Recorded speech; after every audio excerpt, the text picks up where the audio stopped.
Hi, my name is Rosemary, and I'm Kristen's mom, and I wanted to do a video for parents who have children who are transgender, so that I could share my experience of what I'm going through, and hopefully that could be helpful to other people. I think it might be interesting to start with the time, the day, the night I found out that Chris is transgender, and kind of go through that, and then focus on the important points that I felt about that night and what's really important to me as we move forward through this process. So Chris had come over for dinner, and we'd had a really nice dinner and some great conversations at my house with my husband and Chris and his wife. And we were having a conversation about being authentic to yourself, and always in life to be your authentic self. And after we finished the conversation, Chris went home. A little while later, the phone rang. It was Chris, and he said, "I need you to come over to my apartment. I have something that I need to talk to you about." And so I had known for weeks that there was something big on Chris's mind. He made reference to it, and I said a number of times, whatever it is, it'll be fine. You need to talk about it, but something's there. And so I was kind of almost waiting for this phone call. Anyway, I went over by myself, and I went into the apartment and could see that Chris was really nervous, just really nervous.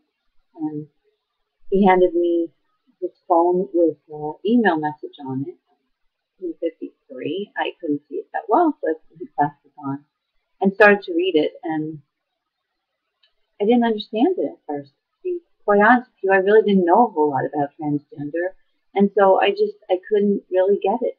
And until I read the part that said that he felt that his whole life he should have been a woman. And then I got it. And then I understood. But there were still a bajillion questions that I had. And so as we talked, I realized that this was no fly-by-night deal for Chris. Of course it wouldn't be, but I think as a parent that had no idea really, you start to think, oh, wait a minute, could this really be right? Could this possibly be right? And as I spoke with Chris, there was Chris, the essence of Chris. Chris had done research. Chris had felt this from the time he was a child. Chris had already met with a psychologist. Chris was on hormone treatments already. And Chris had done work, personal work inside of himself, looking at all of this to figure, is this right? Is this real? And Chris knew inside of her entire being that, yes, this was true. This was right. This was real. So as I sat there at her apartment, and you'll see that I call Chris he and she back and forth, because there are times when I think in the past and I can only think of Chris as he. There are times I think of the present, I think of Chris as she. And so I'm in the transition myself. And as time goes on, I'll become better at it. But right now, I'm not that great at it. In my heart, I'm really great at it. In my language, not so great. At any rate, the biggest thing that I can say in experiencing this shocking news was that the conversation came back to the essence of this. I love you, Chris. I will always love you. You are my child. And whether you are male or whether you are female, I will always love you. Will it make the road easy? Is it going to be an easy journey? No, definitely not an easy journey.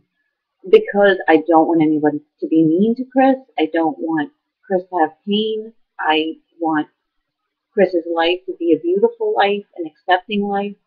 But the way that will happen is for me, his mother, her mother, to be a great communicator, to ask questions about the things that are going on, to be accepting of all the changes that are happening, to be supportive, to be loving, to be kind, to not be selfish.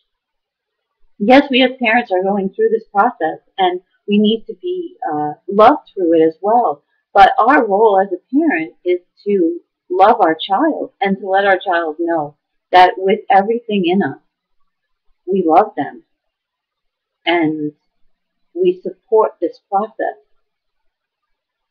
And maybe also for a while to sit and think, what would it possibly feel like if every day you woke up and in your mind you really felt that you were in the wrong body? Maybe you didn't hate your body entirely. Maybe you were able to go through many years, as Chris did, fantastically as a male. Maybe you were able to fake it really, really well.